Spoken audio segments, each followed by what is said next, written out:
Di balik gemerlap lampu kota Jeddah, aku terperangkap dalam sebuah pernikahan tanpa cinta. Setiap malam, aku pasrah merelakan raga ini demi sebuah janji yang entah kapan akan ditepati. Inilah kisahku, Fatma, seorang TKW yang terpaksa menjadi istri siri majikan Arab demi menyelamatkan keluarga. Assalamualaikum warahmatullahi wabarakatuh. Hai semuanya, semoga kalian selalu dalam keadaan sehat walafiat. Jangan lupa dukung terus channel ini dengan klik tombol subscribe dan nyalakan loncengnya, agar kalian tidak ketinggalan cerita-cerita menarik lainnya. Semoga cerita ini bisa menjadi pelajaran berharga untuk kita semua. Aku berasal dari sebuah desa kecil di Lombok, yang terbentang luas kebun jagung dan sawah-sawah hijau. Namaku Fatma, gadis 22 tahun dari sebuah desa kecil yang damai di Lombok. Di desa kami, kehidupan berputar di antara hamparan sawah hijau yang memanjakan mata dan kebun jagung yang menjulang tinggi, seakan tak pernah lelah menyapa langit. Aku lahir dari keluarga sederhana yang penuh dengan kehangatan. Bapak, seorang petani gigih yang selalu bekerja keras, dan ibu, seorang penenun ulung yang tak pernah lelah mengolah benang menjadi kain-kain indah. Namun, kebahagiaan itu mulai tergerus saat bapak jatuh sakit. Penyakitnya membuat tubuhnya semakin kurus dan tak bertenaga. Untuk biaya pengobatan, kami terpaksa berutang pada rentenir di desa. Utang yang terus membengkak bagai bola salju, membuat keluarga kami terhimpit dalam kesulitan. Melihat kondisi itu, aku tak bisa berdiam diri. Aku putuskan untuk mengadu nasib sebagai TKI di Arab Saudi. Harapanku sederhana, bisa melunasi utang keluarga dan menyembuhkan bapak. Dengan berbekal semangat yang menggebu dan janji manis dari pihak penyalur TKI, aku terbang ke Jeddah, sebuah kota metropolitan yang jauh dari bayanganku. Aku kira, bekerja di sana akan seperti kisah-kisah sukses yang sering kudengar. Namun, kenyataan jauh lebih pahit dari yang kubayangkan. Aku dipekerjakan sebagai pembantu rumah tangga di sebuah rumah mewah, milik seorang saudagar kaya bernama Syekh Abdullah. Rumahnya bagai istana, dengan pilar-pilar kokoh dan taman yang terawat rapi. Namun, di balik kemegahannya, aku merasa seperti berada di dalam sangkar emas. Tugasku berat, hampir tak ada waktu untuk istirahat. Aku harus membersihkan seluruh sudut rumah yang luas, memasak, dan melayani semua kebutuhan penghuninya. Terkadang, aku menangis sendirian di dapur, merindukan kehangatan keluarga di Lombok. Syekh Abdullah, pria paruh baya yang berwibawa dengan sorot mata tajam yang sulit ditebak. Sejak awal, ia terlihat tertarik padaku. Ia sering memuji kecantikan dan ketekunanku. Setiap kali aku lewat di dekatnya, ia akan menatapku lekat-lekat, membuat bulu kuduku merinding. Aku selalu berusaha menjaga jarak, menghindari setiap tatapannya, namun ia semakin gencar mendekatiku.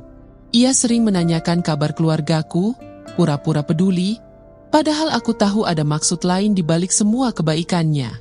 Puncaknya, suatu malam, aku menangis sendirian di beranda belakang. Baru saja aku menerima telepon dari ibu yang memberitahuku bahwa utang kami semakin menumpuk, dan kondisi bapak semakin memburuk. Air mataku mengalir deras, membayangkan nasib keluargaku yang tak kunjung membaik. Tiba-tiba, Syekh Abdullah datang mendekat, ia menanyakan sebab aku menangis. Dengan terisak, aku ceritakan semua masalah yang kualami. Ia diam sejenak, lalu menatapku dengan sorot mata yang sulit kuartikan. Fatma, jika kau bersedia menikah siri denganku, semua utang keluargamu akan kulunasi. Ayahmu juga akan mendapatkan perawatan terbaik di rumah sakit. Kau tidak perlu khawatir, pernikahan kita hanya untuk sementara, sampai kau bisa mandiri. Setelah itu, kau bebas. Ucapnya dengan nada meyakinkan, seolah-olah ia adalah malaikat penolong. Aku terkejut mendengar tawarannya. Ini adalah hal terakhir yang kuharapkan. Namun, di sisi lain, tawaran itu seolah menjadi satu-satunya jalan keluar dari semua masalahku. Sebuah pintu terang di tengah kegelapan yang pekat. Aku terbayang wajah bapak yang sakit dan utang yang mencekik. Dengan bimbang, aku teringat nasihat ibu, Fatma, dalam hidup, terkadang kita harus berkorban untuk orang yang kita cintai. Tanpa pikir panjang, aku menyetujui tawarannya. Aku menganggap ini adalah pengorbanan kecil untuk kebahagiaan keluargaku. Sebuah janji yang kuanggap suci, namun ternyata hanyalah sebuah ilusi yang akan membawaku pada penderitaan yang tak terduga. Aku tidak tahu bahwa keputusanku saat itu adalah awal dari babak baru yang penuh dengan kepasrahan dan air mata. Aku resmi menjadi istri siri Syekh Abdullah, terperangkap dalam sangkar emas dengan janji palsu yang mengikatku erat. Hari itu, aku resmi menjadi istri siri Syekh Abdullah. Sebuah pernikahan yang terasa hampa, tanpa ada cinta, hanya ada kepasrahan dan setitik harapan. Upacara pernikahan kami sangat sederhana, hanya dihadiri oleh beberapa saksi yang semuanya adalah orang kepercayaan Syekh. Aku mengenakan gaun indah yang ia belikan, namun keindahan gaun itu tidak bisa menutupi kekosongan yang kurasakan di dalam hati. Aku hanya bisa membayangkan wajah bapak dan ibu, berharap pengorbanan ini tidak sia-sia. Malam pertama kami adalah malam yang paling menyakitkan dalam hidupku. Seluruh tubuhku gemetar saat ia menuntunku ke kamar yang megah. Air mataku tak terbendung, mengalir deras membasahi pipi. Syekh Abdullah melihat air mataku, namun ia hanya diam. Ia memperlakukanku dengan lembut, namun sentuhannya terasa hampa bagiku. Aku hanya bisa menutup mata dan membayangkan diriku berada di Lombok, di tengah keluarga yang kucintai. Aku merasa seperti boneka, tidak punya perasaan, hanya bisa pasrah menuruti kehendaknya. Hari-hari berikutnya, hidupku berubah drastis. Aku tidak lagi bekerja sebagai pembantu, melainkan sebagai seorang istri. Syekh Abdullah memberikan segalanya, dari pakaian mewah, perhiasan, hingga uang yang berlimpah. Ia memberiku kartu kredit, memintaku untuk membeli apapun yang kusuka. Namun, semua kemewahan itu tidak bisa mengisi kekosongan di hatiku. Aku merasa seperti seekor burung dalam sangkar emas. Aku punya segalanya, namun tidak punya kebebasan. Aku berusaha bersikap baik di hadapannya, menutupi perasaanku dengan senyuman palsu.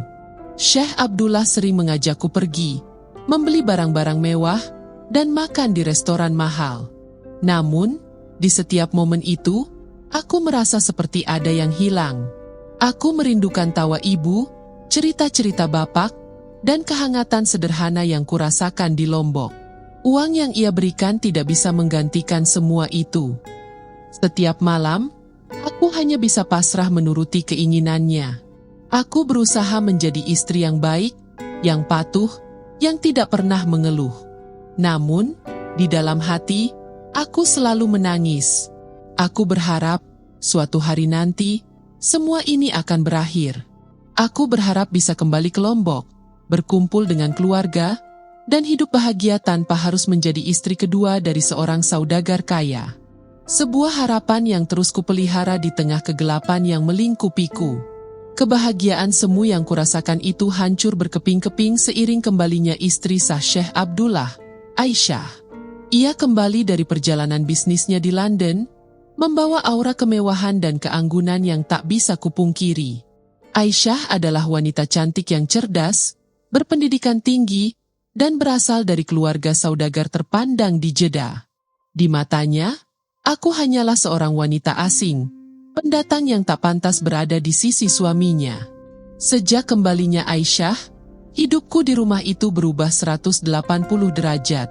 Aku tidak lagi makan di meja makan, melainkan di dapur, jauh dari pandangan Aisyah. Ia memperlakukanku dengan dingin, penuh kecurigaan. Setiap kali ia melihatku berbicara dengan Syekh Abdullah, sorot matanya menajam, penuh kebencian. Aku tahu, ia telah merasakan ada yang tidak beres, namun ia tidak tahu kebenaran yang sebenarnya. Suatu pagi, saat aku sedang menyiram bunga di taman, Aisyah memanggilku. Ia menatapku dari ujung kepala hingga ujung kaki, seolah-olah aku adalah barang murahan yang tak pantas di rumahnya. "Siapa namamu?" tanyanya dengan nada dingin. "Fatma, Nyonya," jawabku dengan suara bergetar. Mengapa Syekh Abdullah begitu baik padamu? Apa hubunganmu dengannya? Selidiknya dengan tatapan tajam. Aku terpaksa berbohong.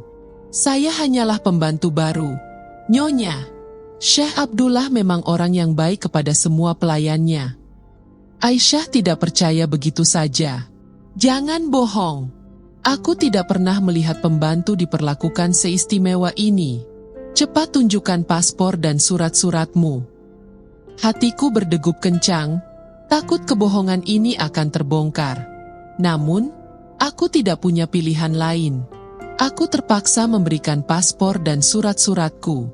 Aisyah memeriksa setiap lembar dokumen itu dengan teliti, dan kemudian matanya terbelalak saat ia menemukan sebuah surat yang terselip di dalam paspor.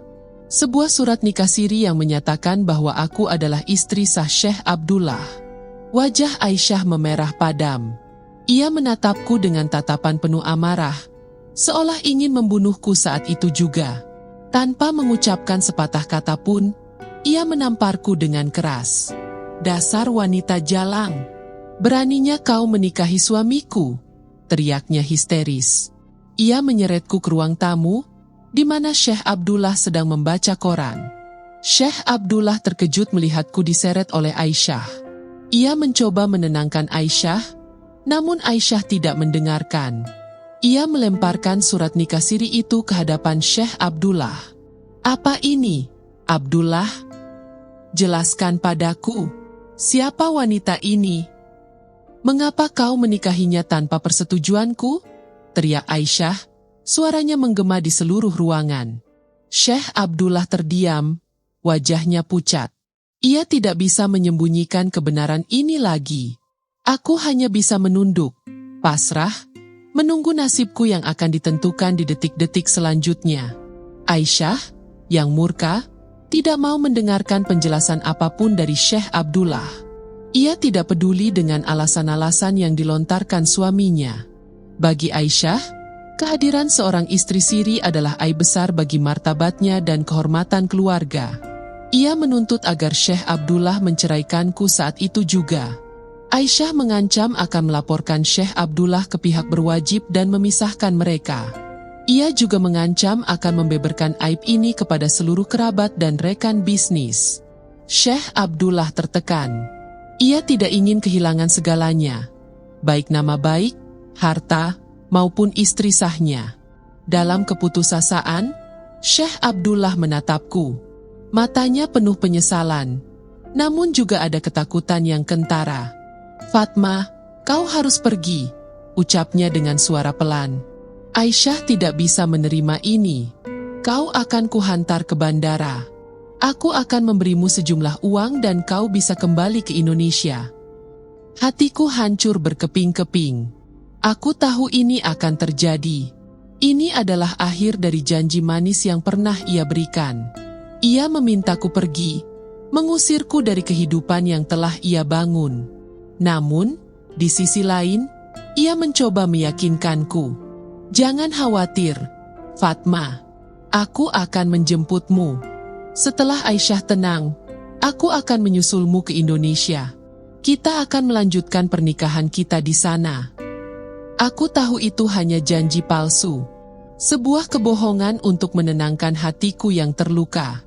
Ia hanya ingin menyingkirkanku dari hidupnya, agar ia bisa kembali hidup normal bersama Aisyah.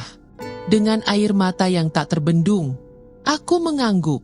Aku mengambil tas kecil yang berisi beberapa barang berharga dan paspor. Syekh Abdullah memberiku sebuah amplop tebal berisi uang, lalu mengantarku ke bandara. Di bandara, aku melihatnya untuk terakhir kali. Ia menatapku dengan tatapan kosong, lalu membalikkan badan dan pergi. Ia tidak berani menatapku saat ia meninggalkanku, seolah takut akan melihat kepedihan di mataku. Aku hanya bisa pasrah, menunggu pesawat yang akan membawaku kembali ke Indonesia, ke tempat asalku, di mana aku harus memulai hidup yang baru. Dengan hati hancur dan air mata yang tak bisa lagi kubendung, aku kembali ke Indonesia.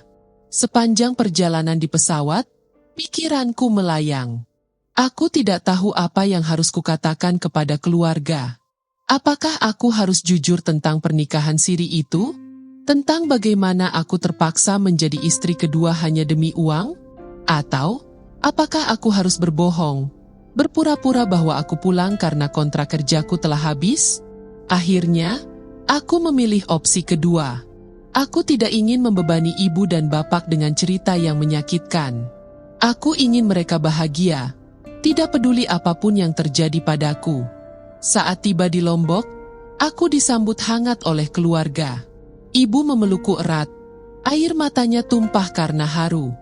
Bapak, meskipun masih terlihat lemah, tersenyum lebar melihatku pulang. Aku memberikan semua uang yang diberikan Syekh Abdullah kepada mereka.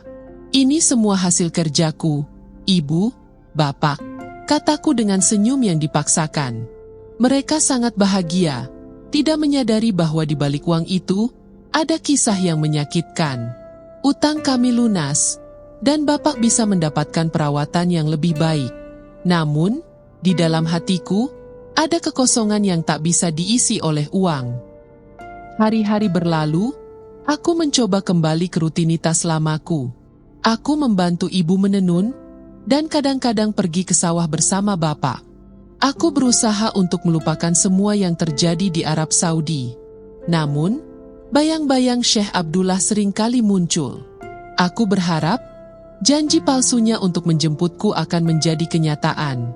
Aku mencoba menghubunginya, namun nomornya tidak aktif. Aku mengiriminya pesan, namun tidak ada balasan. Aku tahu, ia telah membuangku. Hatiku hancur, namun aku tidak bisa berbuat apa-apa. Suatu sore, saat aku sedang duduk di teras, ada sebuah mobil mewah yang memasuki desa kami. Mobil itu sangat mencolok, tidak seperti mobil-mobil yang biasa ada di desa. Dari mobil itu, turun seorang pria parubaya yang sangat familiar. Itu adalah Syekh Abdullah. Jantungku berdegup kencang. Ia datang, akhirnya ia datang. Namun, ekspresinya terlihat berbeda. Tidak ada kehangatan di matanya. Hanya ada keseriusan dan sedikit rasa bersalah. Ia menghampiriku, memberikan salam, lalu duduk di kursi di hadapanku. Ia mengeluarkan sebuah amplop dari tasnya. "Fatma, aku datang untuk mengakhiri semuanya," ucapnya dengan suara datar.